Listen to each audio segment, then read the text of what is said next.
check in where Tom is.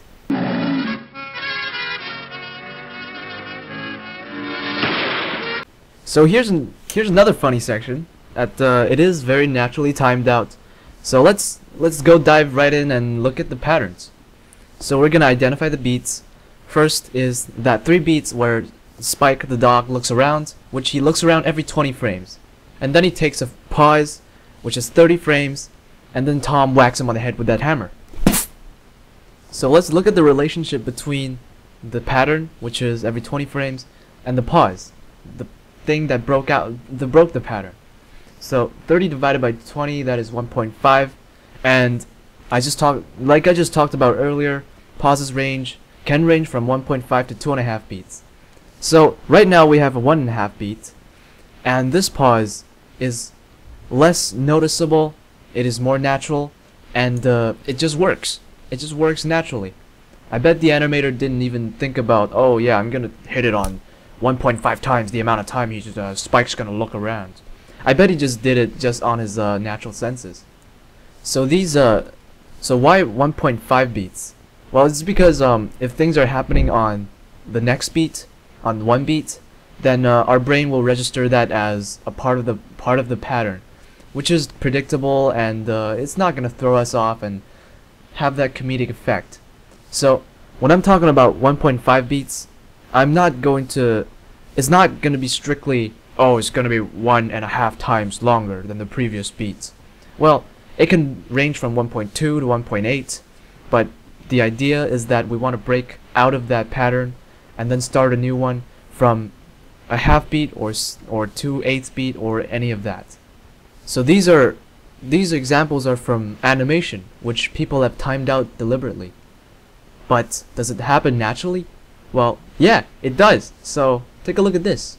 He burns down the houses they live in and the stores they work in. He kills people that owe them money. And like that, he's gone. And like that, he got an Oscar. So this movie is from The Usual Suspects, and as you can see, Kevin Spacey's performance was really amazing in this movie. And as proved by the Academy when he got his Oscar for supporting role.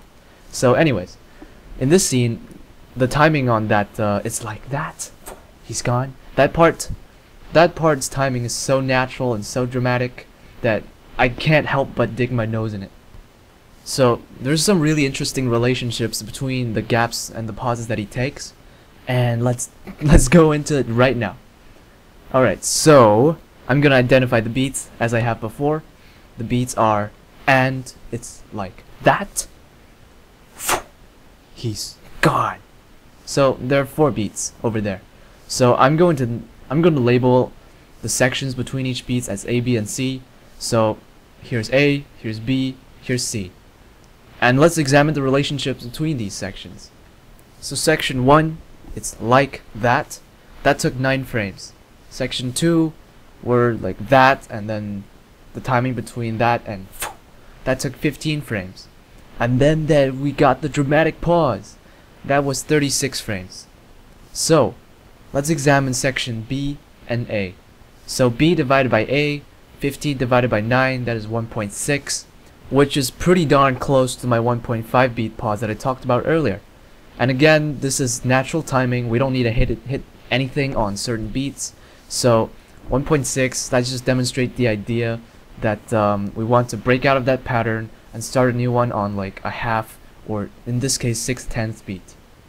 So let's examine section C in relation to B. So C is 36 divided by B, 15. That is 2.4, which is another one awfully close to my 2.5 beat.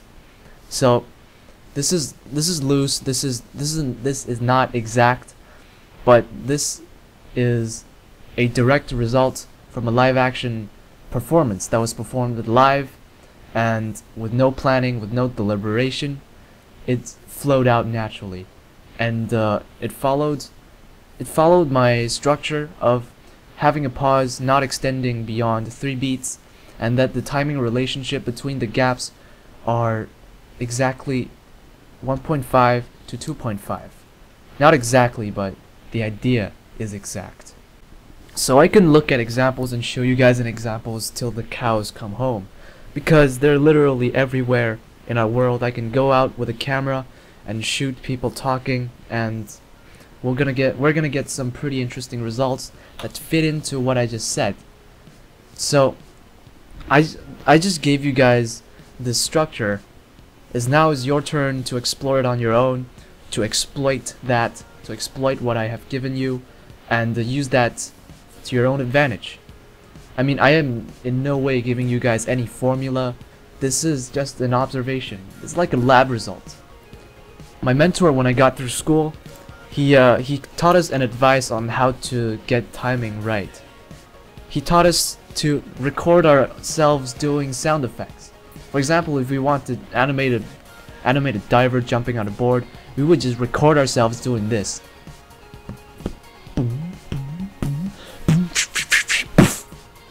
Like that, and we would use that recording and put it in Maya and then animate on top of that. And that is still the best way to time things, because we are using our own natural senses. Everybody has an innate sensibility and timing. What I've given you today is not too much a tool, but an explanation of a natural phenomenon. It's like when we're starting out animation and our teacher tells us that walking is not us moving forward. Walking is us falling constantly and catching ourselves. Well, what I've given you today in this episode was in the similar sense that it just explains you a normal phenomenon, but in a way that you guys probably have never thought of it before. Maybe you have, and I'm just stupid. But I'm just putting this out there to give you guys a clue of why things work. So now that I have given you this knowledge, go ahead and play with it. Play it, break it, bend it, twist it, erase it, could throw it out of your head, I don't care. Whatever you do, it's up to you. So have fun with timing and see where these things apply and how everything will work together, and because everything meshes together ultimately as a performance, as what we want the audience to feel. We want to manipulate emotions and make people cry, make people laugh, make people get scared, make people have weird feelings. I don't understand, but this is for the purpose of the ultimate result, which is performance. So I hope what I had to say today made sense, and if any of you are confused, just shoot me a message or comment and I'll probably address it later on.